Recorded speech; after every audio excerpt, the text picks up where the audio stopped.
नमो भगवते वासुदेवाय। ओम नमो भगवते वासुदेवाय। ओम नमो भगवते वासुदेवाय। नमो भगवते वासुदेवाय। ओम नमो भगवते वासुदेवाय। नमो भगवते वासुदेवाय। हरे कृष्ण. श्रीमद् भागवतम 10 സ്കന്ധം പരമശ്രേയസ് അധ്യായം 16 കൃഷ്ണൻ കാളിയനെ ശിക്ഷിക്കുന്നു. ശ്ലോകങ്ങൾ 47 മുതൽ 51 വരെ. 47. अव्याकृतविहाराय सर्वव्याकृतसिद्धये ऋषिकेशे नमस्ते तु मुनये मौनशीलने. अव्याकृतविहाराय सर्वव्याकृतसिद्धये ऋषिकेश नमस्तेस्तु मुनये मौनशीलिने. अव्याकृतविहाराय सर्वव्याकृतसिद्धये ऋषिकेश नमस्तेस्तु मुनये मौनशीलिने. हरे कृष्ण प्रभुजी. അവ്യാകൃത വിഹാരായ സർവവ്യാകൃത സിദ്ധയേ ഋഷികേശ നമസ്തേസ്തു മുനിയേ മൗനശീലനെ. പ്രധാന പദാർത്ഥം അവ്യാകൃത വിഹാരായ അളക്കാനാവാത്ത മഹത്വങ്ങളോട് കൂടിയവനെ, സർവവ്യാകൃത എല്ലാ വസ്തുക്കളെയും സൃഷ്ടിക്കുകയും പ്രകാശിപ്പിക്കുകയും ചെയ്യുന്ന, സിദ്ധയെ അടിസ്ഥാനമായി അറിയപ്പെടുന്നവനെ, ഋഷികേശ ഇന്ദ്രിയങ്ങളെ പ്രചോദിപ്പിക്കുന്നവനെ, നമ തേ അങ്ങേക്ക് നമസ്കാരം, അസ്തു ഭവിക്കട്ടെ, മുനിയെ നിശബ്ദനായ മൗനശീലിനെ മൗനമായി നിശബ്ദനായി വർത്തിക്കുന്നവനെ. വിവർത്തനം ശ്രീ AC ഭക്തിവേദാന്ത സ്വാമി ശിലാപ്രഭാത് മഹാരാജ് കി ജയ ഹോ. അലയോ ഋഷികേശ, ഇന്ദ്രിയങ്ങൾക്ക് നാഥനായുള്ളവനെ, അങ്ങയെ ഞങ്ങൾ പ്രണമിക്കുന്നു. അങ്ങയുടെ ലീലാവിലാസങ്ങൾ സാങ്കല്പിതമാവാൻ വണ്ണം മഹത്വമാർന്നതത്രേ. ഈ പ്രത്യക്ഷ പ്രപഞ്ചത്തിന്റെ സൃഷ്ടിയും പ്രകാശനവും നിർവഹിക്കാൻ ഒരാളില്ലാതെ വരില്ല എന്നതിനാൽ അങ്ങയുടെ നിലനിൽപ്പ് ഭക്തർക്ക് സുവ്യക്തമാണ്. പക്ഷേ ഭക്തിഹീനരോട് അങ്ങ് ആത്മാരാമനായി നിശബ്ദനായി വർത്തിക്കുന്നു. ഹരേ കൃഷ്ണ പ്രഭുജി. ഹരേ കൃഷ്ണ. ഹരേ കൃഷ്ണ. ശ്ലോകം നമ്പർ 48. പരാവരഗതി ജ്ഞായ സർവാധ്യക്ഷായ തേ നമഃ അവിശ്വായ ച വിശ്വായ തദ്ദ്രഷ്ട്രേ അസ്യ ച ഹേതവേ. പരാവരഗതി ജ്ഞായ സർവാധ്യക്ഷായ തേ നമഃ അവിശ്വായ ച വിശ്വായ തദ്ദ്രഷ്ട്രേ അസ്യ ഹേതവേ. പരാവരഗതി ജ്ഞായ സർവാധ്യക്ഷായ തേ നമഃ അവിശ്വായ ച വിശ്വായ തദ്ദ്രഷ്ട്രേ അസ്യ ച ഹേതവേ. ഹരേ കൃഷ്ണ. ഗീത മാതാജി. ഹരേ കൃഷ്ണ. പരാവര ഉന്നതവും അധമവുമായ എല്ലാറ്റിന്റെയും ഗതി ലക്ഷ്യങ്ങൾ ന്യായ അറിയുന്നവന്, സർവ എല്ലാറ്റിന്റെയും അധ്യക്ഷായ നിയന്താവായ വ്യക്തിക്ക്, തേ നമ അങ്ങേക്ക് നമസ്കാരം. അവിശ്വായ പ്രപഞ്ചത്തിൽ നിന്നും വേറിട്ട് നിൽക്കുന്നവന്, വിശ്വായ മായ പ്രപഞ്ചം ആരിലാണോ പ്രകാശിക്കുന്നത് ആ വ്യക്തിക്കായി, തദ്ദൃഷ്ടേ ആ മായയ്ക്ക് സാക്ഷിയായവന്, അസ്യ ഇതിന്റെ ഈ ലോകത്തിന്റെ, ഹേതവേ മൂലകാരണത്തിന്. വിവർത്തനം ഉത്തമവും അധമവുമായ എല്ലാറ്റിന്റെയും ലക്ഷ്യം അറിയുന്നവനും എല്ലാറ്റിന്റെയും നായക നിയന്താവും ആയ നിന്തിരുവടിക്ക് നമസ്കാരം. പ്രപഞ്ച സൃഷ്ടിയിൽ നിന്ന് അങ്ങ് വേറിട്ട് നിൽക്കുന്നു. എങ്കിലും പ്രപഞ്ച സൃഷ്ടി എന്ന മായയ്ക്ക് അങ്ങാണ് അടിസ്ഥാനം. ഈ മായയുടെ സാക്ഷിയും അങ്ങ് തന്നെ. ഈ പ്രപഞ്ചത്തിന്റെ മൂലകാരണം അങ്ങാണ്. ഭാവാർത്ഥം ശ്രീല ഭക്തിവേദാന്ത സ്വാമി ശ്രീല പ്രഭുപാദ് മഹാരാജ് കി ജയ. പര, അവര എന്നീ വാക്കുകൾ ഉയർന്ന സൂക്ഷ്മ വസ്തുക്കളെയും അധമമായ സ്ഥൂല വസ്തുക്കളെയും സൂചിപ്പിക്കുന്നു. ഉന്നത വ്യക്തികളായ ഭഗവത് ഭക്തന്മാരെയും ഭഗവാന്റെ മഹത്വം അറിയാത്ത അധമ വ്യക്തികളെയും ആ പദങ്ങൾ സൂചിപ്പിക്കുന്നു. ചരാചരങ്ങളായ എല്ലാ ഉത്തമ അധമ ജീവസത്തകളും അന്തിമമായി എവിടെയാണ് എത്തുക എന്ന് കൃഷ്ണ ഭഗവാൻ അറിയാം. നിരപേക്ഷ സത്യം എന്ന നിലയ്ക്ക് അദ്ദേഹം എല്ലാറ്റിനും അതീതമായ അതുല്യ അവസ്ഥയിൽ നിലകൊള്ളുന്നു എന്ന് സൂചിപ്പിക്കുന്നതാണ് സർവാധ്യക്ഷായ എന്ന പദം. ഹരേ കൃഷ്ണ. 49. ത്വാം യസ്യ ജന്മസ്ഥിതി സംയമൻ വിഭോ ഗുണൈരനീഹോ കൃതകാല ശക്തിധൃ തത്തത് സ്വഭാവാൻ പ്രതിബോധയൻ സദാ സമീക്ഷ്യ മോഹവിഹാരൈഹസേ. ത്വം ഹി അസ്യ ജന്മസ്ഥിതി സംയമൻ വിഭോ ഗുണൈരനീഹോ കൃതകാല ശക്തിധൃ തത്തത് സ്വഭാവാൻ പ്രതിബോധയൻ സദാ സമീക്ഷയാ മോഹവിഹാരൈഹസേ. त्वं हि अस्य जन्मस्थिति संयमन् विभो गुणैरण्युः कृतकालशक्तिधृ तत्तत् स्वभावान् प्रतिबोधयन् सदा समीक्षयामोघविहार ईहसे രമണിമാജി. ഹരേ കൃഷ്ണ പ്രഭു.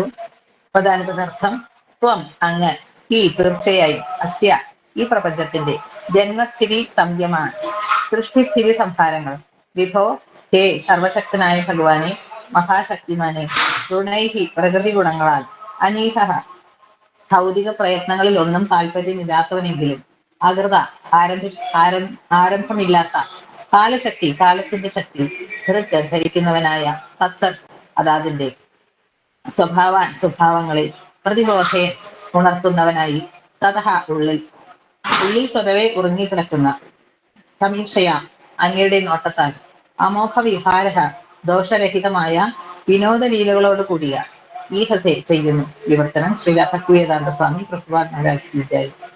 അല്ലയോ സർവശക്തനായ ഭഗവാനെ, ഭൗതിക പ്രവർത്തനങ്ങളിൽ ഇടപെടേണ്ട യാതൊരു ആവശ്യവും അങ്ങേക്കില്ലെങ്കിലും അങ്ങയുടെ ശാശ്വതമായ കാലശക്തി കൊണ്ട് സൃഷ്ടിസ്ഥിതി സംഹാരങ്ങൾ അങ്ങ് നിർവഹിക്കുന്നു. പ്രകൃതിയിൽ സൃഷ്ടിക്കു മുമ്പ് ലയിച്ചു കിടക്കുന്ന ത്രിഗുണങ്ങളുടെ പ്രവർത്തന ശക്തി ഉയർത്തിയെടുത്തിട്ടാണ് അങ്ങ് അത് സാധിക്കുന്നത്. പ്രപഞ്ചത്തിന്റെ മുഴുവൻ നിയന്ത്രണം അങ്ങ് ലളിതമായ ഒരു ലീലയായി നിർവഹിക്കുന്നത് അങ്ങയുടെ വെറും ഒരു കടാക്ഷം കൊണ്ട് മാത്രമാണ്. ഭാവാർത്ഥം ശ്രീ ഭക്തിവേദാന്ത സ്വാമി പ്രഭുപാദ് മഹാരാജ്. ജനനവും ഹരേ കൃഷ്ണ, ജനനവും ജീവിതവും മരണവും നിറഞ്ഞ ഈ ഭൗതിക ലോകം ഭഗവാൻ എന്തിനാണ് സൃഷ്ടിച്ചതെന്ന് സംശയാലുക്കൾ ചോദിച്ചേക്കാം. ഇവിടെ നാഗപത്മ ഭഗവാന്റെ ലീലകൾ അമോഘങ്ങളാണ്, പൊരുത്തക്കേടുകൾക്ക് അതീതമാണെന്ന് പറയുന്നത് ശ്രദ്ധിക്കുക. എല്ലാ ബദ്ധാത്മാക്കളും തന്റെ നിത്യ സാമ്രാജ്യത്തിൽ തന്റെയൊപ്പം വാഴണമെന്ന് തന്നെയാണ് ശ്രീകൃഷ്ണ ഭഗവാൻ ആഗ്രഹിക്കുന്നത്. പക്ഷേ ഭഗവാനുമായുള്ള തങ്ങളുടെ സ്നേഹബന്ധത്തിന് വിരുദ്ധമായി ചിന്തിക്കുന്ന വിസ്മൃതി പൂണ്ട ആത്മാക്കൾ ഭൗതിക ലോകത്ത് പോയി കാലത്തിന്റെ നിബന്ധനകൾക്ക് വിധേയരാകേണ്ടി വരും. പക്ഷേ ആ ബദ്ധാത്മാക്കളിൽ ചില ഭാഗ്യവാന്മാർ പിടിച്ചു കുലക്കിയാൽ എന്ന പോലെ തങ്ങൾ ഭഗവാന്റെ സ്നേഹപൂർണമായ സേവകരാണെന്ന ഓർമ്മയിലേക്ക് എത്തും. അപ്പോൾ അവരുടെ ഹൃദയത്തിൽ സ്ഥിതി ചെയ്തുകൊണ്ട് ഭഗവാൻ അവരെ സ്വഗേഹമായ ഭഗവത് ധാമത്തിലേക്ക് മടങ്ങി വരാൻ പ്രോത്സാഹിപ്പിക്കും. നാടകീയമെങ്കിലും അസ്വാസ്ഥ്യജനകമായ പ്രപഞ്ച സൃഷ്ടി സംഹാരങ്ങളില്ലാത്ത ശാശ്വതവും സമയരഹിതവും ആനന്ദപൂർവവുമായ അസ്തിത്വമാണ് ഇവിടെയുള്ളത്. ഹരേ കൃഷ്ണ.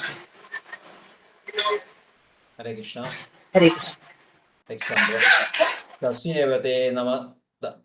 തസ്യേവ തേ അമുസ് തന്മസ്തിലോക്യാം ശാന്ത അശാന്ത തത് മൂഢയോ നയാം ശാന്ത പ്രിയാസ്തേ ഹി അധുനാവിദും സദാം സ്ഥാതുശ്ച തേ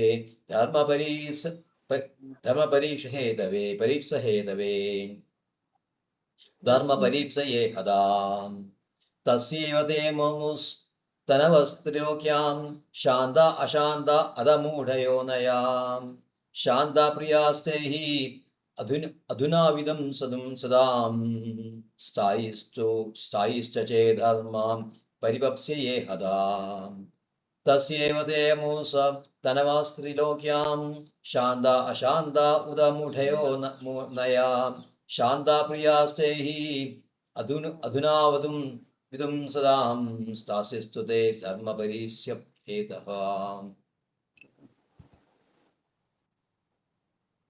വസുപുഷ്പോ. ഹരേ കൃഷ്ണ. തസ്യൈവ തേ അമുസ്തനവ സ്ത്രീലോക്യാം ശാന്ത അശാന്ത ഉദമൂഢയോ നയഃ ശാന്ത പ്രിയാസ്തേ യദുനാവിദും സദാം സ്ഥാതുഞ്ച തേ പരീപ്സയേ ഹദാ. പദാനുപദാർത്ഥം തസ്യ അദ്ദേഹത്തിന്റെ, ഏവ തീർച്ചയായും, തേ അങ്ങയുടെ, അമു ഈ, തനവ ഭൗതിക ദേഹങ്ങൾ, ത്രിലോക്യം മൂന്ന് ലോകത്തിലും, ശാന്ത ശാന്തിയുള്ളവയും സത്വഗുണത്തിലിരിക്കുന്നവ, അശാന്ത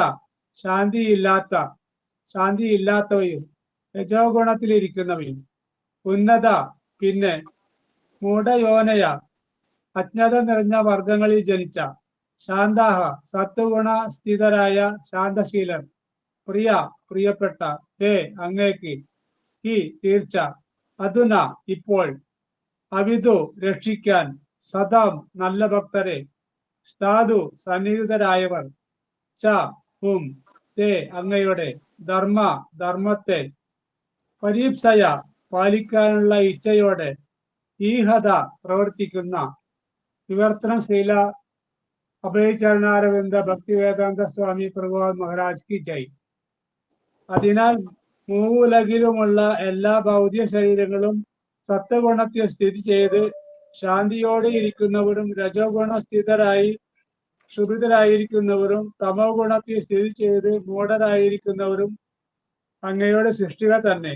എങ്കിലും സത്വഗുണത്തിൽ സ്ഥിതി ചെയ്യുന്നവർ അങ്ങയ്ക്ക് പ്രത്യേകം പ്രിയപ്പെട്ടവരാണ്. അവരെ പരിപാലിക്കാനും അവരുടെ ധാർമ്മിക തത്വങ്ങൾ പരിരക്ഷിക്കാനുമാണ് അങ്ങ് ഇപ്പോൾ ഭൂമിയിൽ പ്രത്യക്ഷനായിരിക്കുന്നത്. ഹരേ കൃഷ്ണ. ഹരേ കൃഷ്ണ. 51. അപരാധാ സഗർഭാത സോഢവ്യ സ്വപ്രജാകൃത ശംതുമർഹസി ശാന്താത്മൻ മൂഢസ്യ ത്വാം അജാനതാ. അപരാധ സഗർഭത്ര സോഢവ്യ സ്വപ്രജാകൃത ശാന്തുമർഹസി ശാന്താത്മൻ മൂഢസ്യ ത്വാം അജാനതാ. അപരാധാ സഗർഭ്രാത സോഢവ്യ സ്വപ്രജാകൃത ശാന്തുമർഹസ്യ ശാന്താത്മൻ മൂഢസ്യ ത്വാം അജാനതാ. ജയ ശ്രീമാജി. हरे कृष्ण प्रभु जी। ओम नमो भगवते वासुदेवाय। अपराध सकृत भर्ता सौढव्य स्वप्रजाकृता शंदुमर्हसि शान्दात्मन् जानता. പദാനുപദാർത്ഥം അപരാധ കുറ്റം സകൃത് ഒരിക്കൽ ഭർത്താവിനാൽ സോഢവ്യ സഹിക്കാത്തത് സ്വപ്രജ അങ്ങയുടെ സ്വന്തം പ്രജയാൽ കൃതം ചെയ്യപ്പെട്ടത് ക്ഷന്തും ക്ഷമിക്കുവാൻ അർഹസി അർഹമായത് ശാന്താത്മൻ എപ്പോഴും ശാന്തനായി ഇരിക്കുന്നവനെ മൂഢസ്യ വിഡ്ഢിയായവന്റെ ത്വാം അങ്ങയെ അജാനത അറിയാത്ത. വിവർത്തനം സ്വന്തം സന്താനത്തിന്റെ അഥവാ പ്രജയുടെ അപരാധത്തെ യജമാനൻ ഒരു തവണയെങ്കിലും പൊറുക്കേണ്ടതാണ്. അതിനാൽ പരമശാന്തനായ ഭഗവാനെ അങ്ങ് ആരാണെന്ന് മനസ്സിലാക്കാത്ത വിഡ്ഢിയായ ഞങ്ങളുടെ ഭർത്താവിനോട് ക്ഷമിക്കണമേ. ഭാവാർത്ഥം ഭക്തിവേദാന്ത സ്വാമി ശ്രീല പ്രഭുപാദ് മഹാരാജ് കി ജയ്. കഠിനമായ ഉത്കണ്ഠം മൂലം കാളിയ പത്നിമാർ ഈ ശ്ലോകത്തിൽ ഒരേ കാര്യം തന്നെ ഇരുവട്ടം പറഞ്ഞിരിക്കുന്നു. ഭഗവാൻ അവരുടെ വിഡ്ഢിയായ ഭർത്താവിനോട് പൊറുക്കണമെന്ന്. ഭഗവാൻ ശാന്താത്മാവാണ്. അതിനാൽ ഇക്കുറിയെങ്കിലും ഒരു തവണ വിഡ്ഢിയായ കാളിയൻ ചെയ്ത അപരാധം ക്ഷമിക്കുന്നത് യുക്തമായിരിക്കും. ഹരേ കൃഷ്ണ. ഹരേ കൃഷ്ണ. ഓം അജ്ഞാനതിമിരാന്ധസ്യ ജ്ഞാനാഞ്ജനശലാഖയാ ചക്ഷുർമേലിതം യേന തസ്മൈ ശ്രീഗുരവേ നമഃ. ശ്രീചൈതന്യമനോഭീഷ്ടം സ്ഥാപിതം യേന ഭൂതലേ സ്വയം രൂപകഥാ മഹ്യം ദദാതി സ്വപദാന്തികം. വന്ദേഹം ശ്രീഗുരോ ശ്രീയുതപദകമലം ശ്രീഗുരുൻ വൈഷ്ണവാംശ്ച ശ്രീരൂപം സാഗ്രജാതം സഗണ രഘുനാഥാവിധം താം സജീവം സാദ്വൈതം സാവധൂതം പരിജനസഹിതം കൃഷ്ണചൈതന്യദേവം ശ്രീരാധാകൃഷ്ണപാദാൻ സഗണ ലളിതാ ശ്രീവിശാഖാൻവിതാംശ്ച. നമോ വിഷ്ണുപാദായ കൃഷ്ണപ്രേഷ്ഠായ ഭൂതലേ ശ്രീമതേ ഭക്തിസിദ്ധാന്ത സരസ്വതി ഭക്തിവേദാന്ത സ്വാമി നാമിനെ. നമസ്തേ സാരസ്വതി ദേവി ഗൗരവാണി പ്രചാരിണേ നിർവിശേഷ ശൂന്യവാദി പാശ്ചാത്യദേശധാരിണേ. നമോ ഓം വിഷ്ണുപാദായ കൃഷ്ണപ്രേഷ്ഠായ ഭൂതലേ ശ്രീമതേ ഭക്തിസിദ്ധാന്ത സരസ്വതി നാം ശ്രീ വാഷവാനവി ദേവി പ്രിയാദേ കൃഷ്ണസംബന്ധ വിജ്ഞാനദായിനേ പ്രഭവേ നമാം. മാധുര്യോജ്ല പ്രേമാഢ്യാരൂപാനുഗാ ഭക്തിദാ ഗൗരശക്തി സ്വരൂപായ രൂപാനുഗൗരായ. നമസ്തേ ഗൗരവാണി ശ്രീമൂർത്തയേ ദീനധാരിണേ രൂപാനുഗാ വിരുതവസിദ്ധാന്ത ദ്വന്ദ്ഹാരിണേ. നമോ ഗൗരകിശോരായ സാക്ഷാൽ വൈരാഗ്യമൂർത്തയേ വിപ്രലംബര സാംബോധേ താപാം ഭുജേ നമ നമാം. നമ ഭക്തിവിനോദായ സച്ചിദാനന്ദനാമിനേ ഗൗരശക്തി സ്വരൂപായ രൂപാനുഗവരായതേ. ഗൗരാവിർഭൂമേ നിർദ്ദിഷ്ട സജ്ജനപ്രിയാ വൈഷ്ണവ സാർവഭൗമോ ശ്രീ ജഗന്നാഥായ തേ നമഃ. ശ്രീരൂപ സനാതന ഭട്ട രഘുനാഥ ശ്രീജീവ ഗോപാല ഭട്ട ദാസ രഘുനാഥ യചായി ഘോഷായ ഗൗരിചരൺ ബന്ധൻ ജഹാ മോദ വിഘ്നാനാശ അഭീഷ്ടപൂരൻ വാചാകൽപതരുശ്ച സിന്ധുഭ്യേവ ച പതിതാനാം പാവനേഭ്യോ വൈഷ്ണവേഭ്യോ നമോ നമഃ. നമോ മഹാവദന്യായ കൃഷ്ണപ്രേമപ്രദായതേ കൃഷ്ണായ കൃഷ്ണചൈതന്യനാമ്നേ ഗൗരത്തുഷേ നമഃ. പഞ്ചതത്വാത്മകം കൃഷ്ണം ഭക്തരൂപസ്വരൂപകം ഭക്താവതാരം ഭക്താഖ്യം നമാമി ഭക്തശക്തികം. ഹേ കൃഷ്ണ കരുണാ സിന്ധോ ദീനബന്ധോ ജഗൽപദേ ഗോപേശ ഗോപികാ കാന്ത രാധാ കാന്ത നമസ്തുതേ. ജയതാം സുഹൃദോ ബന്ധോ മമ മന്ദമതേ ഗതേ മത്സർവസ്വദാംബോജോ രാധാം മഗനമോഹനൗ. ദിവ്യാവൃന്ദാരണ്യകൽപദ്രുമദാ ശ്രീമദ് രത്നാകര സിംഹാസനസ്ഥൗ ശ്രീമദ് രാധാ ശ്രീലഗോവിന്ദദേവോ പ്രേഷ്ഠാലിവിസേവ്യമാനോ സ്മരാമി. ശ്രീമൻരാസരസാരംഭി വംശീവടത്തടസ്ഥിതഃ കർഷൻ വേണുസ്വനൈർഗോപീ ഗോപിനാഥശ്യേതുനാം. തപ്തകാഞ്ചന ഗൗരാംഗി രാധേ വൃന്ദാവനേശ്വരീ വൃഷഭാനുസുതേ ദേവി പ്രണമാമി ഹരിപ്രിയേ.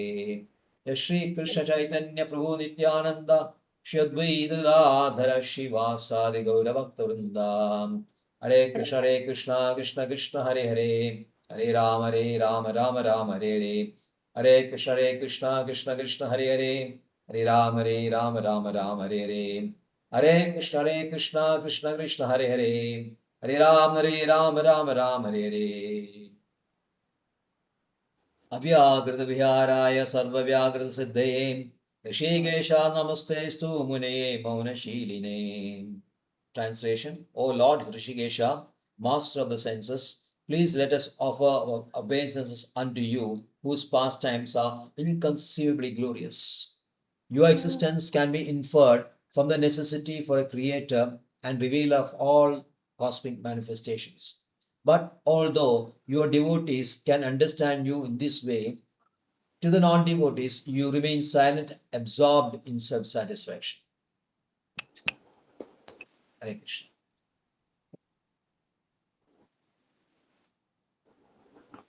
നാഗഭക്തിമാരുടെ സ്തുതി തുടരുകയാണ് ഇവിടെ. വളരെ ഗംഭീരമായ രീതിയിൽ ഭഗവാന്റെ എല്ലാ ക്വാളിറ്റീസും ഭഗവാന്റെ എല്ലാ പാസ് ടൈംസും ക്രിയേഷൻ അടങ്ങുന്ന എല്ലാത്തിനടക്കുള്ള ആ തത്വജ്ഞാനവും പ്രധാനമായിട്ടുള്ള സ്തുതിയാണ് നാഗഭക്തിമാരുടെ. കഴിഞ്ഞ ശ്ലോകത്തിൽ ഭഗവാൻ ഭൗതികവും ആത്മീയവുമായ ഗുണങ്ങൾ മാനിഫെസ്റ്റ് ചെയ്യാൻ പുറത്തേക്ക് കാണിക്കുന്നു. ഒറ്റ നോട്ടത്തിൽ ഭഗവാൻ ഇത് ആവരണം ചെയ്യപ്പെട്ടതാണോ തോന്നാം. ഇത് നമുക്ക് റിയലൈസേഷൻ ഇല്ലാത്തതും കാലം, ഭഗവാനെ കുറിച്ചുള്ള ശരിയായിട്ടുള്ള ജ്ഞാനം ഇല്ലാത്തതും കാലം ഭഗവാൻ ഒരു ഭൗതികമായ ഒരു ആവരണത്തിലിരിക്കുകയാണോ, അല്ലെങ്കിൽ ആവരണം കൊണ്ട് മറയ്ക്കപ്പെട്ടതാണോ എന്ന് തോന്നാം. അല്ലെങ്കിൽ മറക്കപ്പെട്ടിരിക്കണമെന്ന് നമുക്ക് വിചാരിക്കും, അല്ലെങ്കിൽ ഭൗതികമാണ് എന്ന് നമ്മൾ വിചാരിക്കാം. പക്ഷേ ഇതേ നമ്മൾ ആവരണം ചെയ്തിരിക്കുന്ന ഈ 24 ഘടകങ്ങൾ, ഇന്ദ്രിയങ്ങളും മനസ്സും ബുദ്ധിയും അടക്കമുള്ള ഇതേ ഉപകരണങ്ങൾ കൊണ്ട് തന്നെ നമുക്ക് ഭഗവാനെ മനസ്സിലാക്കാൻ കഴിയുള്ളൂ. കാരണം നമുക്ക് വേറെ വഴിയില്ല. 10ാം സ്കന്ധത്തിൽ തന്നെ അവസാനം നമ്മുടെ വേദസ്തുതിയിൽ പറയുമ്പോൾ പരീക്ഷത്ത് മഹാരാജ് ചോദിക്കുന്നുണ്ട്, കാരണം ഇതെല്ലാം ഭൗതികം, നമ്മുടെ കയ്യിരിക്കുന്ന സെൻസസ്, മനസ്സ്, ബുദ്ധി, ഇതെല്ലാം ഭൗതികമാണ്. പക്ഷേ ഇത് വെച്ചിട്ട് തന്നെ നമുക്ക് ഭഗവാനെ മനസ്സിലാക്കാം. വേറെ എന്തെങ്കിലും നമുക്ക് ചെയ്യാൻ പറ്റുമോ? അപ്പോൾ ഇതിനെ പ്യൂരിഫൈ ചെയ്യണം. ഇതിനെ പ്യൂരിഫൈ ചെയ്താൽ മാത്രമേ നമുക്ക് ശരിയായിട്ടുള്ള ഭഗവാൻ ആരെന്ന് മനസ്സിലാക്കാൻ പറ്റും. അപ്പോൾ ആ പ്യൂരിഫിക്കേഷൻ എന്താണ്? ഋഷികേശനാണ്. ഋഷികേശന്റെ എല്ലാ ഇന്ദ്രിയങ്ങളെയും ശുദ്ധീകരിക്കുന്ന ആളാണ്. എല്ലാ ഇന്ദ്രിയങ്ങളെയും അധിപനും ശുദ്ധീകരിക്കുന്ന ആള് ഋഷികേശൻ. അപ്പോൾ അങ്ങനെ ഇരിക്കുന്ന ഋഷികേശനെ സ്തുതിച്ചാൽ അല്ലെങ്കിൽ ഭക്തി ചെയ്താൽ മാത്രമേ നമുക്ക് നമ്മളിരിക്കുന്ന ഇന്ദ്രിയങ്ങളും മനസ്സും ബുദ്ധിയും ശുദ്ധീകരിച്ച് ഭഗവാനെ ശരിയായിട്ട് മനസ്സിലാക്കാൻ കഴിയുള്ളൂ. അപ്പോഴാണ് മനസ്സിലാക്കുക ഭഗവാൻ ഇന്റേണൽ പൊട്ടൻസിൽ മാത്രം വിരാജമാനാണ്. ഒരിക്കലും ഭൗതികത്തിൽ ഭഗവാൻ വരുന്നില്ല. നമ്മുടെ അജ്ഞത കൊണ്ട് നമുക്ക് തോന്നുന്നതാണ് ഭഗവാൻ ഭൗതികത്തിലിരിക്കുന്നു എന്നത്. ഭഗവാൻ ഇത് പറയുന്നല്ലോ,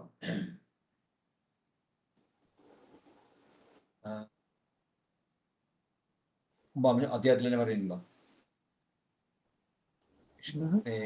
മനുഷ്യൻ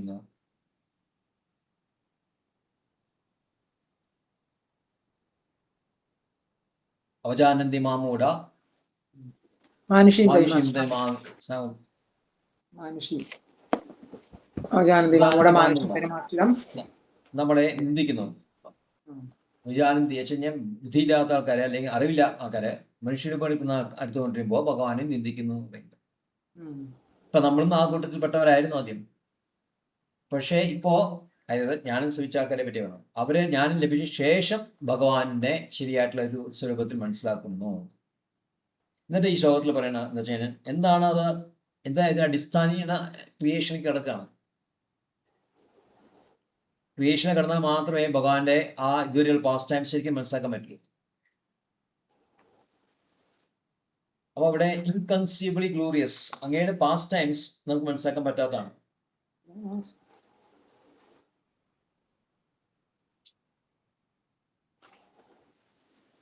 അവ്യാകൃത വിഹാര എന്ന് വെച്ച് കഴിഞ്ഞാൽ അങ്ങയുടെ ലീലകള് ഈവൻ നമ്മള് സ്ക്രിപ്ചേഴ്സ് ശാസ്ത്രങ്ങൾ വഴിപോലും വഴികൊണ്ട് അല്ലെങ്കിൽ ശാസ്ത്രങ്ങൾ വഴികൊണ്ടും പോലും നമുക്കൊരിക്കലും മനസ്സിലാക്കാൻ പറ്റില്ല. കാരണം അത് ചിലപ്പോൾ നമുക്ക് ഭൗതികമായിട്ട് തോന്നിയേക്കാം. കൃഷ്ണൻ വെണ്ണ കട്ടു, അഭൗതികല്ലേ. കൃഷ്ണൻ കുറെ കാലമായിട്ട് യുദ്ധം ചെയ്തു, അതും ഒറ്റയർത്ഥം നോക്കുകയാണെങ്കിൽ ഭൗതികമാണ്. കുറെ അസുരന്മാരെ കൊന്നു.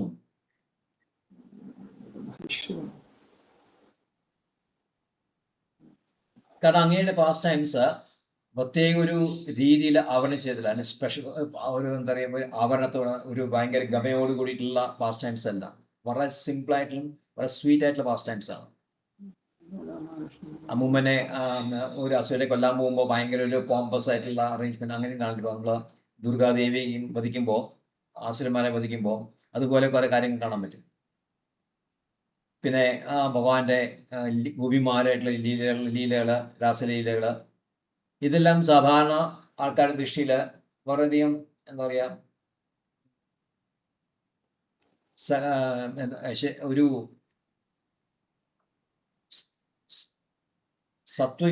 സത്വിക ആൾക്കാർക്ക് സ്വീകരിക്കാൻ പറ്റാത്ത വിധത്തിലുള്ള ലീലകളായിട്ട് തോന്നിയേക്കാം.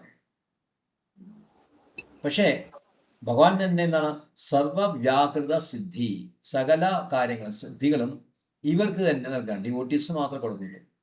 ഡിവോട്ടീസിന് കൊടുക്കണം. ഡിവോട്ടീസ് എപ്പോഴും ഭഗവാന്റെ ഭാഗത്ത് നിൽക്കുന്നതാണ്. അതുപോലെ ഡിവോട്ടീസിന് ശരിയായിട്ട് ഭഗവാൻ മനസ്സിലാക്കാനുള്ള ശരിയായിട്ടുള്ളത് കൊടുക്കുമ്പോൾ അങ്ങനെ അവരുടെ ഇന്ദ്രിയങ്ങളെ ഭഗവാൻ പോഷിപ്പിക്കുകയാണ്.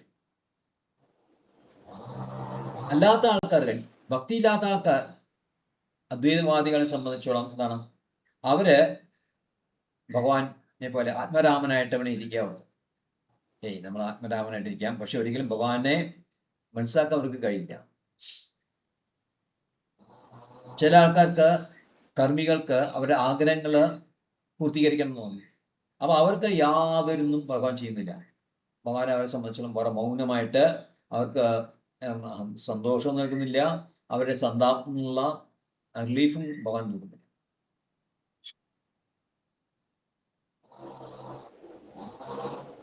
അപ്പൊ എന്തുകൊണ്ടാണ് ഈ പാസ്റ്റ് ടൈംസ്? കാരണം ഭഗവാന്റെ ഒരു നെസസിറ്റി ഫോർ എ ക്രിയേറ്റർ എന്ന് പറയുന്നത്, ഒരു സൃഷ്ടാവ് നമുക്ക് ആവശ്യം. എന്തുകൊണ്ട് ഈ ലോകങ്ങൾ നിലവിൽ വന്നു? എന്തിനു ലോകത്തിലെ ഈ ജീവൻ നിലവിൽ വന്നു? ഇതാണ് അടിസ്ഥാനപരമായിട്ട് ചോദ്യങ്ങൾ. അത് നമ്മൾ സ്പിരിച്വൽ സയന്റിസ്റ്റ് ആയാലും ശരി, മെറ്റീരിയൽ സയന്റിസ്റ്റ് ആയാലും ശരി, അവരാകെ ചർച്ച ചെയ്യുന്ന, ആത്യന്തികമായിട്ട് ചർച്ച ചെയ്യുന്നതാണ് എങ്ങനെ ഈ ക്രിയേഷൻ ഉണ്ടായി, എങ്ങനെയാണ് ജീവാത്മാവ് ഈ ഭൗതിക പ്രപഞ്ചത്തിൽ പ്രവേശിച്ചത്. ഇതാണ് ശരിയായ ബ്രഹ്മജിജ്ഞാസയുടെ അടിസ്ഥാനം.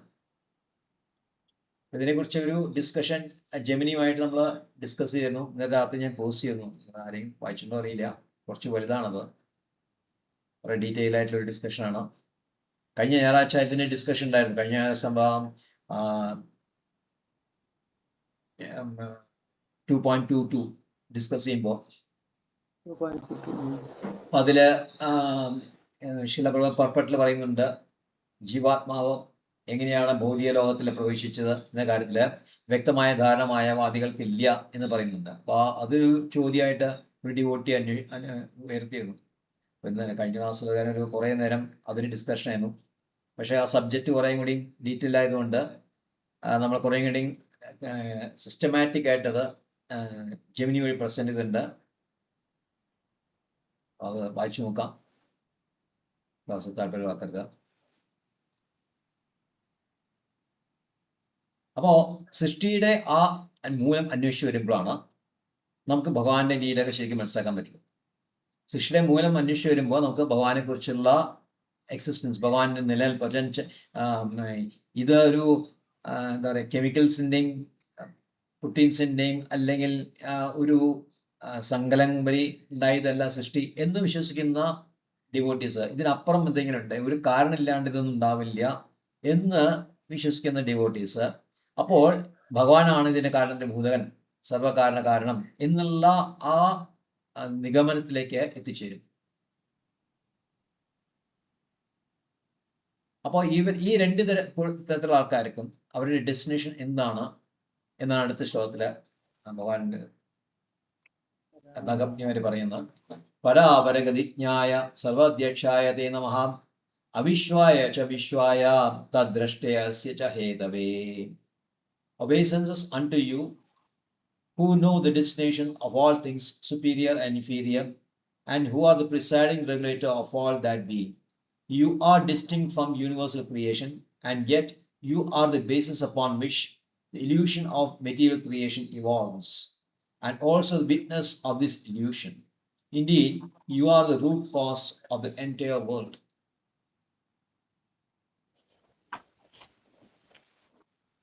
ഇവിടെ പറയും പര അവരാച്ച് കഴിഞ്ഞാൽ സുപ്പീരിയർ ഇൻഫീരിയർ, അല്ലെങ്കിൽ സൂക്ഷ്മം അല്ലെങ്കിൽ സ്ഥൂലം. അപ്പൊ നമുക്കറിയാം ആ ഭൗതിക ലോകം ഉണ്ടായത് സൂക്ഷ്മവും സ്ഥൂലമായിട്ടുള്ള പദാർത്ഥങ്ങൾ കൊണ്ട് ഉണ്ടാക്കിയതാണ് ഭൗതിക ലോകം. അപ്പൊ അതൊരു വശം. പിന്നെന്താണ്, വേറെ ഇതില് വിശ്വാസ ചക്രവർത്തി യൂസ് ചെയ്യുന്നത് ഇത് ഡിവോട്ടീസ് ആണ്. പര വെച്ച് കഴിഞ്ഞാൽ ഡിവോട്ടീസ്, അവര എന്ന് പറയുമ്പോൾ നോൺ ഡിവോട്ടീസ്. ഭഗവാന്റെ ആ കയ്യ് ക്രിയേഷനില് ഭഗവാന്റെ മേൽനോട്ടത്തില് ആണ് ഈ സൃഷ്ടി മുഴുവൻ നടക്കുന്നത് എന്ന് വിശ്വസിക്കുന്ന ആൾക്കാര് സുപ്പീരിയർ, അവർ ഡിവോട്ടീസ്. അതിനെക്കുറിച്ച് ജ്ഞാനമില്ലാത്ത ആൾക്കാര് അത് ഇൻഫീരിയർ, അവർ ഇൻഫീരിയർ ആണ്, അവര് നോൺ ഡിവോട്ടീസ് ആണ്. അവർക്ക് ഭഗവാന്റെ പങ്ക് അല്ലെങ്കിൽ ഭഗവാന്റെ മേൽനോട്ടം ഇതിലുണ്ട് എന്നൊക്കെ വിശ്വസിക്കാൻ ബുദ്ധിമുട്ടാണ്, അല്ലെങ്കിൽ അവനെ പറ്റി ആലോചിച്ചിട്ടുണ്ടാവില്ല. അപ്പോ ഭഗവാൻ തന്നെയാണ് ഇതിൻ്റെ എല്ലാം സൂപ്പറിൻറ്റൻഡൻ്റ് ആയിട്ട് മേൽനോട്ടം. അവർക്ക് തന്നെ എല്ലാ തരത്തിലുള്ള എന്താ പറയുക അവാർഡ്സ്, ഈ അവാർഡ്സ് റിസൾട്ട്സ്, ഫലം. അപ്പൊ ഡിവോട്ടീസിന് അവരുടെ ആ ഭക്തി അനുസരിച്ചുള്ള ഫലവും നോൺ ഡിവോട്ടീസിന് അവരുടേതായിട്ടുള്ള ആശയങ്ങളുടെ ഫലവും നൽകുന്നത് ഭഗവാൻ തന്നെയാണ്.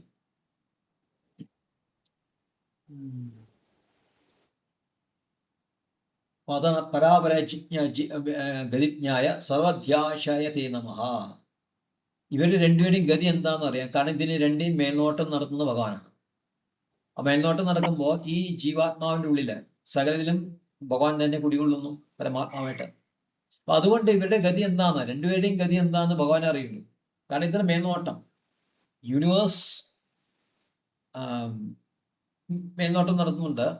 ഗർഭവശായ വിഷ്ണുവായിട്ട് ഈ യൂണിവേഴ്സ് 14 ലോകങ്ങൾ അടങ്ങുന്നുള്ള ഈ ബ്രഹ്മാണ്ടത്തിന്റെ എല്ലാ ഗതിയും നോക്കുന്ന വീക്ഷിച്ചുകൊണ്ടിരിക്കുന്ന ഗർഭവശായ വിഷ്ണു ആണെങ്കിൽ എല്ലാ ജീവാത്മാക്കളുടെയും ഗതി എന്തായിരിക്കും, അതിൽ വസിക്കുന്ന ജീവാത്മാക്കളുടെ, ഈ ഗ്രഹങ്ങളിൽ വസിക്കുന്ന ജീവാത്മാക്കളുടെ ഗതി എന്തായിരിക്കും എന്നുള്ളത് വീക്ഷിക്കുന്നത് ക്ഷീരദോഷായ വിഷ്ണുവാണ്.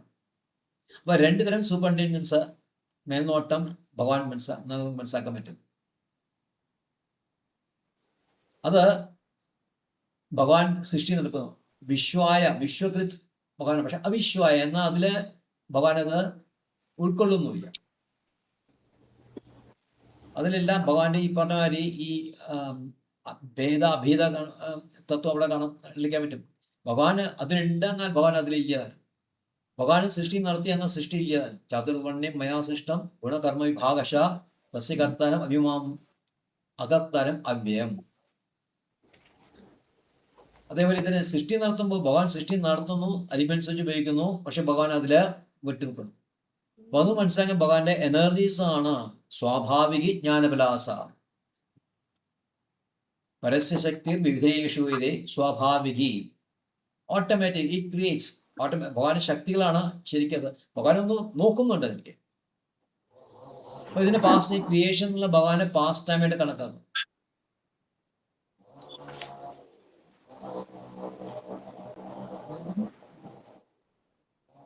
അപ്പൊ അടുത്തതില് അതിനെ പറ്റി പറയുന്നുണ്ട്. അപ്പോ ഭഗവാൻ യൂണിവേഴ്സിൽ ഉണ്ട്, എന്നാൽ ഭഗവാൻ യൂണിവേഴ്സില് മാറി നിൽക്കുകയും ചെയ്തു. അപ്പൊ is A witness of this illusion. അപ്പൊ എന്താ ഇല്യൂഷൻ എന്ന് പറയുന്നതാണ്? മായ. അപ്പൊ ഭഗവാൻ ഉണ്ടാക്കിയ ലോകം മുഴുവൻ മായയാണോ, അല്ലെങ്കിൽ ഇല്ലാത്തതാണോ, അൺറിയൽ ആണോ? അതല്ല. ജീവാത്മാവ് തടസ്സ ശക്തി, ഭഗവാന് തടസ്സ ശക്തിയായിട്ടുള്ള കർണോഷായ വിഷ്ണുവിൽ നിന്ന് പുറത്തു വന്നു. തടസ്സ ശക്തിയാണ്. തടസ്ഥയിൽ നിൽക്കുന്നതുകൊണ്ട് അതിന് ഒരു ഫ്രീ വില്ലുണ്ട്, സ്വേച്ഛ. ആ സ്വേച്ഛ പ്രകാരം തുടക്കം ജീവാത്മാവിന് ഭക്തിയുത കാര്യത്തിനായിട്ട് അറിയില്ല, അതേസമയം ഗുണവുമായിട്ടുള്ള ബന്ധവും അറിയില്ല. പക്ഷെ നമ്മൾ ഏതാണ് സ്വേച്ഛ എങ്ങനെയാണോ ഉപയോഗിക്കുന്നത് അതനുസരിച്ചിട്ട് കുറെ ജീവാത്മാവ് ഭഗവാനൊപ്പം തന്നെ, നമുക്കറിയാം ജീവൻ നിത്യസിദ്ധാസായിട്ടുള്ള ആൾക്കാര് 75% ഭഗവാന്റെ ആ ആത്മീയ ലോകത്തിൽ തന്നെ നിൽക്കുന്നു. കുറച്ച് ആൾക്കാര് റോങ് യൂസ് ഓഫ് സ്വേച്ഛ, അതവര് ഇതിലേക്ക് പോകും. അപ്പൊ സ്വേച്ഛയ്ക്ക് ഭഗവാൻ കടക്കുന്നില്ല. അതുകൊണ്ടാണ് ജീവാത്മാവിന്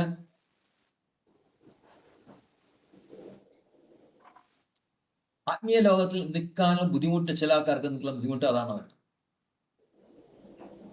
ആത്മീയ ലോകത്തിൽ ആക്ച്വലി ശരിക്കും ഗുണങ്ങളില്ല. അപ്പൊ നമുക്ക് ആലോചിക്കാം, അപ്പൊ നമുക്ക് ചിന്തിക്കാം എന്തുകൊണ്ടാണ് ജീവാത്മാവിന് ഇങ്ങനെ ഒരു കൊണ്ടാമിനേഷൻ വന്നത് എന്ന് ചിന്തിക്കാം. പക്ഷെ ഇതെന്താ വെച്ച് കഴിഞ്ഞാൽ അത് കൊണ്ടാമിനേഷൻ അവിടെ ഉണ്ടായിട്ടില്ല. പക്ഷെ അത് അവർക്ക് അറിയാത്തതുകൊണ്ട്, ആത്മീയ ലോകത്തിലെ ഭഗവാന്റെ ആ ഭക്തിയുതമായിട്ടുള്ള ഭഗവാൻ നമ്മുടെ ആ സ്വരൂപത്തിലേക്കുന്ന ആനന്ദം എന്തെന്ന് അറിയാത്തതുകൊണ്ട് അവർ ന്യൂട്രലായിട്ട് നിന്നുകൊണ്ട്, അങ്ങനെ അവർക്ക് ഈ പറഞ്ഞ മാതിരി അവിടെ നിൽക്കാൻ പറ്റാത്തതുകൊണ്ട് അവർക്ക് വേണ്ടിയിട്ടാണ് ഈ ഭൗതിക ലോകം ഉണ്ടാക്കിയത്. അത് ക്ലിയർ ആയിട്ട് കിട്ടുന്നു, മനസ്സിലാക്കണം. അപ്പോ ഈ ഭൗതിക ലോകം എന്തുകൊണ്ട് ഇല്യൂഷൻ വേണം? കാരണം ഭൗതിക ലോകത്തിൽപ്പെട്ട ജീവാത്മാവ് ഇതാണ് ശരിയായിട്ടുള്ള നമ്മുടെ വാസസ്ഥാനം. ഉണ്ടാക്കിയത് ഭഗവാന്റെ എനർജി കൊണ്ടാണ്. പ്രധാനയുടെ ആ ഉരുത്തിരിഞ്ഞു വരുമ്പോഴാണ് ഈ ലോകം ഉണ്ടാവണം. പ്രധാനമാണ് ഭഗവാന്റെ എനർജിയാണ്. ഭഗവാന്റെ എനർജി ഭഗവാനെ പോലെ സത്യം. ഭഗവാൻ സത്യമാണ്, ഭഗവാന്റെ എനർജി സത്യമാണ്. പക്ഷെ പ്രധാന ഈ എക്സ്റ്റേണൽ പൊട്ടൻസി ഉണ്ടാക്കുന്ന ഭൗതിക ലോകം ഇത് ശരിയായിട്ട് ആത്മീയ ലോകമാണ് എന്ന് വിശ്വസിക്കുമ്പോഴാണ് അത് ഇല്യൂഷനായിട്ട് വരുന്നത്. ജീവാത്മാവിന്റെ ശരിയായിട്ടുള്ള സ്ഥാനം ആത്മീയ ലോകത്തിലാണ്. പക്ഷെ ഭൗതിക ലോകത്തിലിരിക്കുന്ന ജീവാത്മാവ് തന്റെ വാസസ്ഥാനം ഇതാണ് എന്ന് തെറ്റ് ചെയ്തിരിക്കുമ്പോൾ അതൊരു ഇല്യൂഷനാണ്. അങ്ങനെ ഭൗതിക ലോകം ആസച്ച് ഭഗവാൻ ഉണ്ടാക്കിയ ലോകം എന്നുള്ളത് അത് ഇല്യൂഷൻ എന്നല്ല. ഭൗതിക ലോകം ആത്മീയ ലോകമാണെന്ന് തെറ്റിദ്ധരിക്കണം. തന്റെ ഈ ഭൗതിക ശരീരം താനാണെന്ന് ചിന്തിക്കുന്നു. ഇതൊക്കെയാണ് ജീവാത്മാവിനെ പറ്റുന്ന ആ ഇല്യൂഷൻ. അപ്പൊ ഈ ഇല്യൂഷൻ അത് ജീവാത്മാവിനെ ബാധിച്ചത് തന്നെയാണ്, അല്ലാണ്ട് ജീവാത്മാവിന് തോന്നുന്നതല്ലാതെ. ഇത് ക്ലിയർ ആയിട്ട് ഫോളോ ചെയ്യണമെന്ന് വിചാരിക്കുന്നു. ഒന്നുകൂടി കേൾക്കാം. ഓക്കെ. ജീവാത്മാവിന് തടസ്ഥയാണ് ഭഗവാനെ നമുക്കറിയാം തടസ്സ ശക്തിയുടെ കണക്കാക്കണം. തടസ്സ ശക്തി വെച്ചാൽ ആ ആത്മീയലോകത്തിന്റെ ഏറ്റവും അറ്റത്ത് ബ്രിങ്കിലാണ് കർണവശായി. അപ്പൊ അവിടുന്ന് കർണവശായിൽ നിന്നാണ് എക്സ്പാൻഡ് ചെയ്യണം. അപ്പൊ അവർ തടസ്സ ശക്തി നിൽക്കുമ്പോൾ അവർക്ക് പൂർണ്ണമായിട്ട് ഭഗവാന്റെ ആ ഭക്തി വികസനത്തെ പറ്റി അറിയില്ല. അതേ സമയത്ത് ഗുണം അപ്പൊ അവിടെ ഇല്ല, ഗുണമായിട്ട് ബന്ധവും ഇല്ല. പക്ഷെ അവര് ന്യൂട്രലായിട്ട് നിൽക്കണം. ചില ആൾക്കാരുടെ കുറെ ആൾക്കാർക്ക് മനസ്സിലായവർ ഭഗവാനൊപ്പം തന്നെ. ചില ആൾക്കാർക്ക് ന്യൂട്രലായിട്ട് വരും. സ്വയിച്ഛ ഉപയോഗിച്ചിട്ട് ശരിയായിട്ട് രീതിയിൽ ഉപയോഗിക്കാത്തതുകൊണ്ട് സ്വയിച്ഛ ശരിക്കും ഉപയോഗിക്കണം എന്താ ഉപയോഗിക്കേണ്ടത്? ഭഗവാനായിട്ട് സേവിച്ച, അതാണ് ശരിയായിട്ടുള്ള യൂസ്. അത് ഉപയോഗിക്കാണ്ട് അല്ലെങ്കിൽ അത് ന്യൂട്രലായിട്ട് നിൽക്കുമ്പോൾ അവർക്ക് ഇവിടെ ഈ ലോകത്തിൽ നിൽക്കാൻ പറ്റാണ്ടേ ഉള്ളൂ. ന്യൂട്രലായിട്ട് നിൽക്കാൻ പറ്റില്ലോ. അഗ്നിലോകത്ത് ന്യൂട്രലായിട്ട് നിൽക്കാൻ പറ്റില്ല. അവിടെ ഭഗവാനുണ്ട്, ഭഗവാനെ സേവിച്ചാണ്, ഭഗവാനെ ഇഗ്നോർ ചെയ്തുകൊണ്ട് ഞാനൊരു ഭാഗത്ത് നിൽക്കാൻ പറ്റുമോ നമുക്ക്? അപ്പൊ അവർക്ക് വേണ്ടി ലോകം സൃഷ്ടിക്കേണ്ടി വരും. അപ്പൊ ആ ലോകം സൃഷ്ടിക്കുന്ന ഭൗതിക ഗുണങ്ങൾ കൊണ്ടുണ്ടാക്കിയാണ് ഈ ലോകം. അങ്ങനെ ഇവർ ഭൗതിക ലോകത്തിൽ അകപ്പെടുന്നു. അപ്പൊ ഈ ഭൗതിക ലോകത്ത് അകപ്പെടുന്നു. ഭൗതിക ലോകത്തിൽ ഇരിക്കുമ്പോൾ അവർ വിചാരിക്കുക എന്താണ്? ഈ ഭൗതിക ലോകം തന്നെയാണ് ആത്മീയ ലോകം. അതാണ് ഇല്യൂഷൻ. അല്ല, ഭൗതിക ലോകം ആസ് എ ഫോൾസ് അല്ല, ശരി. പക്ഷെ ഭൗതിക ലോകമാണ് ആത്മീയ ലോകം എന്ന് വിചാരിക്കുന്നു. തനിക്ക് ഭൗതിക ലോകത്തിൽ കിട്ടിയ ശരീരമാണ് താൻ എന്ന് വിചാരിക്കുന്നു. That is illusion. ഈ ഇല്യൂഷൻ ആരെ നോക്കുന്നു? അത് പരമാത്മാവ് ജീവാത്മാവിനോടുള്ള കമ്പാഷൻ. കാരണം ജീവാത്മാവ് ഭൗതിക ലോകത്തിൽ പ്രവേശിക്കുമ്പോൾ പരമാത്മാവും പ്രവേശിക്കുന്നുണ്ട്. നമുക്കറിയാം, ഒരു പക്ഷിയില്ല, രണ്ട് പക്ഷിയില്ല. അപ്പൊ ഈ പരമാത്മാവ് വീക്ഷിക്കുന്നതുകൊണ്ടാണ് ശരി ഈ തിങ്കിങ് ഈ ഇല്യൂഷനില് ജീവാത്മാവ് പെട്ടിരിക്കുന്നത്. എന്ന് വെച്ച് കഴിഞ്ഞാൽ ഇത് നമ്മുടെ ലോകമാണ്, ഇതാണ് നമ്മുടെ ലോകം, ഇതാണ് നമ്മുടെ ശരീരം എന്ന് വിചാരിക്കും. അതനുസരിച്ച് ഇവിടെ നമുക്ക് എൻജോയ് ചെയ്യാം. തെറ്റിദ്ധരിക്കുന്നു. ആ ഇല്യൂഷൻ പരമാത്മാവ് നോക്കിക്കൊണ്ടിരിക്കുകയാണ്. അതാണ് രണ്ട് കിളികളുടെ കാര്യം പറഞ്ഞത്. യെസ്, അതാണ് രണ്ട് കിളികൾ. ഹരേ കൃഷ്ണ പ്രഭു. എന്താ ആത്മീയ ലോകത്തില് പരമാത്മാവ് ഇല്ലല്ലോ അല്ലേ? ഇല്ല. അതിനെ രക്ഷിക്കാൻ അത് ആവശ്യമില്ലല്ലോ. ഓൾറെഡി കാരണവശായ വിഷ്ണു ആദ്യം ക്രിയേറ്റ് ചെയ്യുന്നു, യൂണിവേഴ്സ് ക്രിയേറ്റ് ചെയ്യുന്നു. എന്നിട്ട് ആ യൂണിവേഴ്സിലേക്ക് കാരണവശായി ഇരിക്കുന്ന ആത്മീയലോകമാണ്. അതിനുശേഷം ഭൗതിക ലോകത്തിലേക്ക് സൃഷ്ടിക്കുമ്പോൾ അവിടെ ഗർഭവശായ വിഷ്ണുവായിട്ട് വരികയാണ്. ഓരോ ഗ്രഹത്തിലും, ഓരോ യൂണിവേഴ്സിലും, ഗ്രഹത്തിലല്ല ഓരോ യൂണിവേഴ്സിലും. എന്നിട്ട് അവിടുന്ന് ബ്രഹ്മാവ് വരുന്നു, ക്രിയേഷൻ നടന്നു. എന്നിട്ട് ഈ ഗർഭവശായ അതാണ് ക്ഷീരദോഷ, അതിന്റെ എക്സ്പാൻഷൻ. പക്ഷെ എല്ലാ ജീവാത്മാവിനും ഉള്ളില് വസിക്കുന്നു. അപ്പൊ പരമാത്മാവ് ആൻഡ് ഈ ഗർഭവശായ വിഷ്ണു ആസ് വെൽ ആസ് ക്ഷീരദോഷായ വിഷ്ണു രണ്ടുപേരും ഭൗതികലോകത്തിലാണ്. ഗർഭവശായ വിഷ്ണു മാത്രമാണ് ആത്മീയലോകത്തില്. പക്ഷെ വിഷ്ണുവാണ്, അവർ രണ്ടുപേരും വിഷ്ണു ആയതുകൊണ്ട് അവര് ഭൗതികലോകത്തില് അവർക്ക് ബന്ധമില്ല. അവര് ക്രിയേഷൻ മെയിൻറ്റെയിൻ ചെയ്യാനും സൃഷ്ടിക്കാനും വേണ്ടി നിന്ന ആൾക്കാരാണ് അവര്. അവരെ അവരുടെ അതല്ലേ കഴിഞ്ഞ ശ്ലോകത്തിൽ പറയുന്നത്, നമുക്ക് അവരുടെ യാതൊരു ബന്ധമില്ല. സൃഷ്ടി ഈ ശ്ലോകത്തിന് അവിശ്വായ ച വിശ്വായ, അവിശ്വായ ച വിശ്വായ, വിശ്വം ഉണ്ടാക്കി പക്ഷെ അവിശ്വായ, അതെന്നല്ലോ ആ ഭൗതികത്തിൽ യാതൊരു ബന്ധവും ഇല്ല എന്നാണ് നമുക്ക്. ഹരേ കൃഷ്ണ.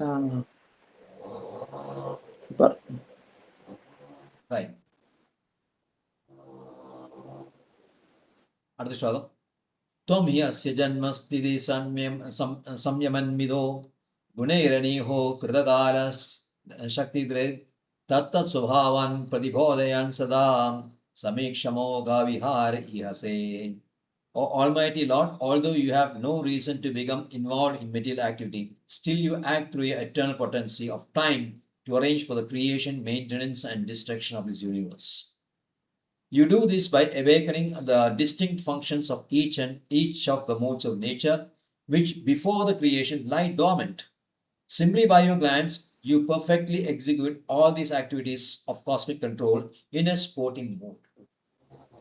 അപ്പോൾ ഈ ക്രിയേഷൻ എന്തുകൊണ്ട് നടത്തി? ഈ ക്രിയേഷൻ വെച്ചാൽ എക്സ്പാൻഷൻ ഉണ്ടാക്കണം. അപ്പോൾ ആത്മീയ ലോകത്തിനെ നമ്മൾ എക്സ്പാൻഷൻ എന്ന് പറയാം, ഭൗതിക ലോകമാണ് നമ്മൾ ക്രിയേഷൻ എന്ന് പറയാം. എന്തുകൊണ്ട് ഈ രണ്ട് കാര്യം നടന്നു? ഭഗവാൻ സ്പോർട്ടിംഗ് മാൻ. എന്താണ് സ ഈക്ഷതേ ബഹുഷാം എന്ന് ഐതിഹ്യോപനിഷത്തും ചാന്തോഗ്യോപനിഷത്തും പറയുന്നത്. ഈ ബഹുഷാം, ഈ വാണ്ട് ടു എക്സ്പാൻഡ്, എൻജോയ്. നോക്കിയറിയാം, ഭഗവത്ഗീത 3-ാം അധ്യായത്തിലും 38-ാം ശ്ലോകത്തില് കാമേശ ക്രോധേശ അതിൽ പറയുന്നുണ്ട്, ഭഗവാൻ ആഗ്രഹിച്ചു, ഭഗവാന് ആഗ്രഹം ഉണ്ടായിരുന്നു, വിസ്തരിക്കാൻ ആഗ്രഹം ഉണ്ടായിരുന്നു. ഇക്കാണ് ഫോർ ഹിസ് എൻജോയ്മെന്റ്. ഭഗവാൻ ആത്മരാമനാണ്, ഭഗവാൻ അല്ലെങ്കിൽ എൻജോയ്മെന്റ്. പക്ഷെ എന്നാലും എല്ലാവരും കൂടി ചേർന്ന് നിന്ന് എക്സ്പാൻഡ് എൻജോയ് ചെയ്യുമ്പോൾ അതിനേക്കാൾ എൻജോയ്മെന്റ് ഉണ്ട്. ഇതാണ് നമ്മുടെ അടിസ്ഥാനം. നമുക്ക് ആത്മരാമനായിട്ട് അല്ലെങ്കിൽ ഈ സായുജ്യത്തിലും ഒറ്റയായിട്ട് നിൽക്കാൻ താല്പര്യമില്ല. നമുക്ക് ഒരുമിച്ച് ഭഗവാന്റെ സ്നേഹിച്ചതാണ്, എല്ലാവരും കൂടി ഒരുമിച്ച് നിന്നിട്ട് എൻജോയ് ചെയ്യാം. അതിൻ്റെ സുഖമുണ്ട്. അതുകൊണ്ടാണ് ഈ എക്സ്പാൻഷൻ ആദ്യം വരുന്നു. ആദ്യം ബലരാമനായിട്ട് വരുന്നു, പിന്നെ ചതുർവ്യൂഹം, സംഘർഷം നാരായണൻ എന്ന മഹാസംഘർഷൻ എന്ന ഈ 3 വിഷ്ണുക്കാരൻ. യെസ്, അത് ഭഗവാന്റെ സ്പോർട്ടിംഗ് എന്നാണ്. അതാണ് ഭഗവാന്റെ സന്തോഷത്തിന് വേണ്ടി ഭഗവാൻ എന്താ ആഗ്രഹിക്കുന്നത് പറയേണ്ടത്? ഭഗവാൻ എല്ലാവരും ഇങ്ങോട്ട് തന്നെ എത്തണം, ഭഗവാന്റെ ഒപ്പം നിൽക്കാനാണ് ഇഷ്ടം. പക്ഷെ അല്ലാത്ത ആൾക്കാർക്ക് അവർക്ക് വേണ്ടിയിട്ട് ഈ ഭൗതിക ലോകങ്ങൾ സൃഷ്ടിച്ചു, അവിടെ സൃഷ്ടി നടത്തി. ക്രിയേഷൻ നടന്നു. എന്താണ് അതിനെ മെയിൻറ്റെയിൻ ചെയ്യണു, അതിനെ ഇല്ലാതാക്കുന്നു, ഇതൊക്കെ ഭഗവാൻ തന്നെ. പക്ഷെ അതിരിക്കുന്ന ജീവാത്മാക്കൾക്ക് അതിൽ നിന്ന് പുറത്തു വരാനായിട്ട് യജ്ഞവും ശാസ്ത്രവും ഭഗവാൻ അയക്കുന്നുണ്ട്. ഫ്രസ്ട്രേറ്റഡ് ആയിട്ടുള്ള ആൾക്കാർക്ക് ഈ ഭൗതിക ലോകത്തിൽ നിന്നിട്ട് ഇത് തൻ്റെ ഗൃഹമൊന്നല്ല മനസ്സിലാക്കിയെടുത്ത് നമ്മുടെ കഷ്ടപ്പാട് മാത്രമേ ഉള്ളൂ എന്ന് വിചാരിച്ച് ഇന്ന് തിരിച്ചറിയുന്ന ജീവാത്മാക്കൾക്ക് വേണ്ടിയിട്ടാണ് ഈ ശാസ്ത്രവും യജ്ഞം. എല്ലാവർക്കും ആർക്ക് വേണമെങ്കിൽ എടുക്കാം, പക്ഷേ ഇത് തിരിച്ചറിയുന്ന ആൾക്കാരാണ് ഇത് എടുക്കുന്നത്. മനുഷ്യാനാം സഹസിദ്ധ. അപ്പൊ അവർക്ക് വേണ്ടിയിട്ട് അപ്പൊ അവരെല്ലാം തിരിച്ചു വരും ചെയ്യും. അപ്പൊ ഇതെല്ലാം കോർത്തിണക്കുന്ന ടൈം, ഇതിനാണ് കോർത്തിണക്കുന്ന ടൈം. എല്ലാ ആക്ടിവിറ്റീസും ഇവിടെ ഇരിക്കുന്ന ആക്ടിവിറ്റീസ് മുഴുവൻ കോർത്തിണങ്ങുന്നത് ടൈമാണ്. അപ്പൊ ഇവിടെയാണ് ടൈമിന്റെ ഫാക്ടർ ഡിസ്ട്രക്റ്റീവ് ക്വാളിറ്റി. ടൈം ഒരു ഡിസ്ട്രക്റ്റീവ് ക്വാളിറ്റിയാണ്. ടൈം തുടങ്ങിയിട്ട് ടൈം അവസാനിക്കുമ്പോൾ അവർ ഡിസ്ട്രക്ഷൻ വരും. പക്ഷെ ഈ ടൈം എന്നുള്ളത് ആത്മലോകത്തിൽ ഇല്ലതാനും. അവിടെ ഏറ്റവും എപ്പോഴും ഓരോ സെക്കൻഡും ലൈവാണ്. അവിടെ അത് എപ്പോഴും ലൈവ് ആയതാണ്. അത് അവിടെ പാസ്റ്റോ ഫ്യൂച്ചറും ഇല്ല. പാസ്റ്റും ഫ്യൂച്ചറും ഇല്ലെങ്കിൽ എപ്പോഴും പ്രസന്റ്, എവർ പ്രസന്റ് ആണ് അവിടെ. അപ്പോൾ അവിടെ ടൈം ഇല്ല. ടൈം ഉണ്ടാവും, പക്ഷെ അതിന് ഡിസ്ട്രക്റ്റീവ് ക്വാളിറ്റി ഇല്ല. പക്ഷെ ഇവിടെ എന്താണ്, ഇവിടെ ഈ ടൈം ഇത് വെച്ചിട്ടാണ് ഇന്നലെ നാളെ, ഇന്നലെ ഇന്ന് മറ്റന്നാൾ, അല്ലെങ്കിൽ ഇന്നലെ ഇന്ന് നാളെ എന്നുള്ള കൺസെപ്റ്റ് നമുക്ക് വരുന്ന ടൈമിന്റെ നമ്മുടെ ആക്ടിവിറ്റീസ് എന്നാണ് കോർത്ത് നിൽക്കുന്ന, ഈ ചരൽ പോലെ കോർത്ത് നിൽക്കുന്ന ടൈം. ഈ ടൈമിന് ഭഗവാന്റെ ശക്തി തന്നെയാണ്, അല്ലെങ്കിൽ വിശേഷണം ഭഗവാന്റെ. അപ്പൊ ഇതിലിങ്ങനെ പോകുന്ന ചില ആൾക്കാർക്ക് പറഞ്ഞ ഭാഗ്യശാലികളായിട്ടുള്ള ജീവാത്മാക്കൾക്ക് ഗുരുവിന്റെയും കൃഷ്ണന്റെയും പ്രസാദം കൊണ്ട് ഭക്തിയിലത ബീജ കിട്ടിക്കഴിഞ്ഞാൽ, ഭക്തി കിട്ടിക്കഴിഞ്ഞാൽ അവർ വളരെ സന്തോഷമായിട്ട് ഭഗവത്ധാമിലേക്ക് തിരിച്ചു. ഇതാണ് ഭഗവാന്റെ ആഗ്രഹം. അതിനുവേണ്ടി ഭഗവാൻ ഇതെല്ലാം ചെയ്യുന്നു. ഭഗവാൻ സ്വയം ചിലപ്പോൾ കൃഷ്ണനായിട്ട് തന്നെ എത്തിക്കുന്നു, അല്ലെങ്കിൽ ഭഗവാന്റെ റെപ്രസെൻറ്റേറ്റീവ്സിനെ അയക്കുന്നു, സ്പിരിച്വൽ മാസ്റ്റേഴ്സിനെ അയക്കുന്നു. ഇതെല്ലാം ജീവാത്മാവിന് വേണ്ടിയിട്ടുള്ള ഫെസിലിറ്റീസ് ആണ് തിരിച്ചു വരാനായിട്ട്. അത് നമ്മൾ ഉപയോഗിച്ചാൽ മതി, നമുക്ക് വേറെ ഒന്നും ചെയ്യാൻ ആവശ്യമില്ല.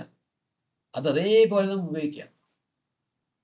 നമ്മുടെ പൂർവികരെ എന്ത് ചെയ്തു, പരമ്പരാചാര്യമേ എന്ത് ചെയ്തു, അതേപോലെ ചെയ്താൽ മതി. ശില ഞാനും പുതിയതായിട്ട് ഒന്നും പറഞ്ഞിട്ടില്ല.